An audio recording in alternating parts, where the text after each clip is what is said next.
There is a moment most people never notice. It happens dozens of times a day, quietly and without announcement. You are sitting across from someone you love, and they are speaking, and their lips are moving, and the sounds are reaching your ears, but you are not there. You are somewhere else entirely.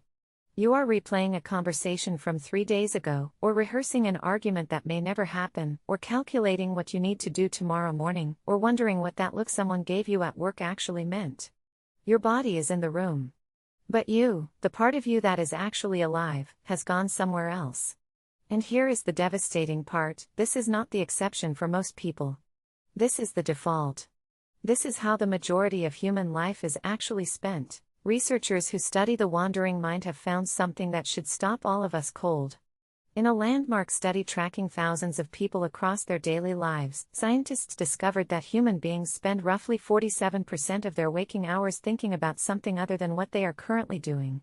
Nearly half of our conscious lives. Not sleeping. Not daydreaming as a choice. Simply absent, mentally elsewhere while physically present. And what makes this finding even more striking is what they discovered next. That mental wandering, regardless of what people were thinking about, was consistently linked to lower levels of happiness.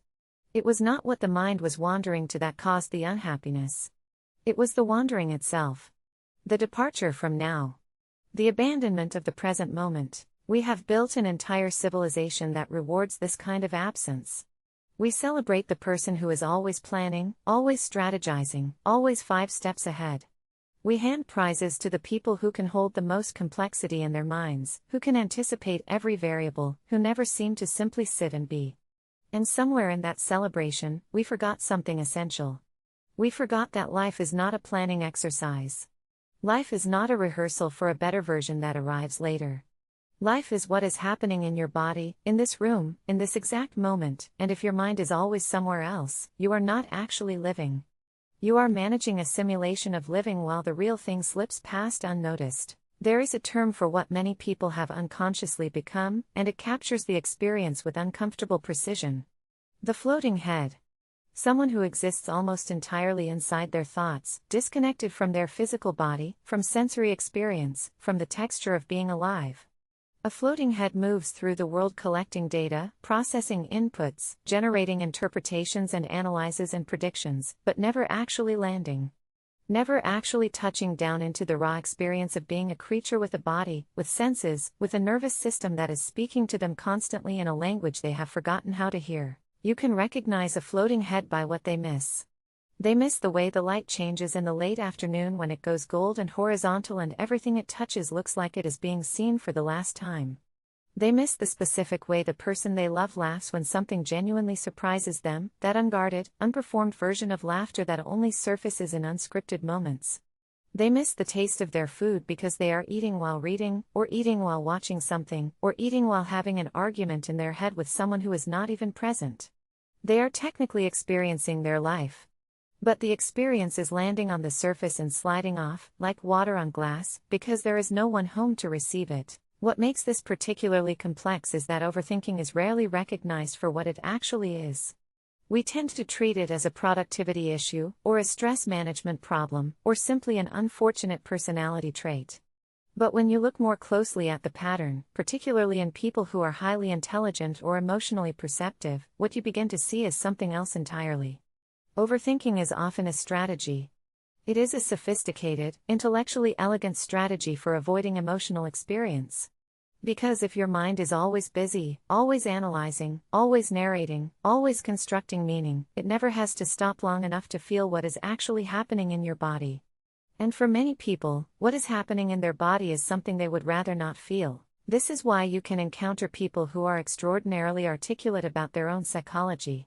They can describe their childhood wounds with clinical precision. They can trace the origin of their anxiety back through years of experience and explain it beautifully.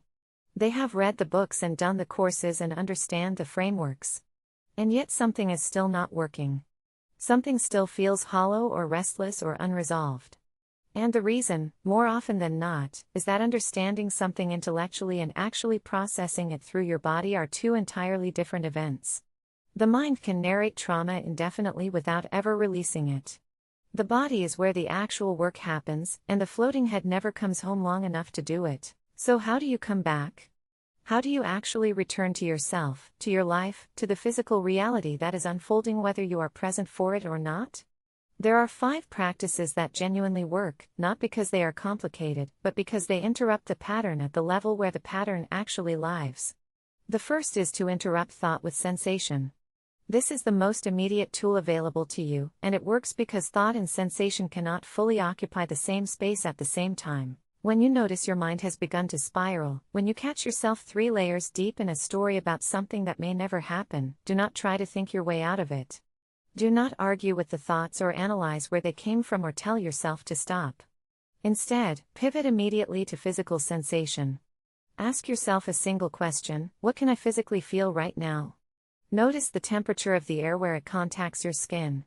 Feel the weight of your body in the chair, the specific pressure of your feet against the floor, the rhythm of your own heartbeat if you take a moment to look for it. These sensations are not distractions from real life. They are real life. They are the signal your nervous system is constantly broadcasting, and the moment you tune into that signal, the spiral loses its grip. The second practice is to stop narrating your life. This one is subtle but profound. Most of us do not simply experience events, we simultaneously generate commentary about them. Something happens, and before the experience has even fully landed, our minds have already produced an interpretation, a meaning, a verdict. Someone does not call us back, and before 30 seconds have passed, we have written an entire story about what that means and what it says about us and what is probably going to happen next. The practice here is intentional non-narration. Choose a small, ordinary part of your day, drinking your morning coffee, walking from one room to another, washing your hands, and move through it without generating any commentary. Not suppressing thoughts, but simply not producing them. Just the warmth of the cup, just the sensation of movement, just the water. You will likely find this almost impossibly difficult at first, which is itself a revealing piece of information. The third practice is to create what you might call arrival rituals. We tend to think of transitions as the moments between things, the drive home, the walk from one meeting to another, the space between work and dinner. But transitions are actually one of the most important moments of the day because they are where the present environment gets replaced by the mental residue of the previous one. You arrive home physically but remain at work mentally, and the people around you get the ghost of you rather than the actual you. A simple solution is to build a micro reset into every significant transition. Before you walk into your home, sit in your car for 60 seconds. Hold the steering wheel. Take a few slow breaths. Consciously name where you are going and who you are going to be with. Let the previous environment release its hold. This sounds almost embarrassingly simple, and that is precisely why it works. Complexity is for the mind. The body just needs a moment. The fourth practice is to train yourself to notice the exact moment you leave yourself. Most people only realize they have been drifting once they are already several minutes deep in mental absence. The goal is to compress that gap, to catch the departure earlier and earlier until eventually you are noticing it almost as it happens. The drift usually has a signature. For many people it looks like reaching for their phone without any conscious intention to do so. For others it is the beginning of a future rehearsal, mentally playing out a scene that has not happened and practicing what they will say. For others still it is the onset of a kind of optimization loop, where they begin solving problems that do not yet exist. Learning to recognize your specific pattern of departure is the foundation of being able to return. The fifth practice is perhaps the most demanding, and also the most transformative. Sit in intentional silence. Not meditation in any formal sense, simply silence. No phone, no podcast, no music, no background noise, no screen. Just you and the room and whatever is present.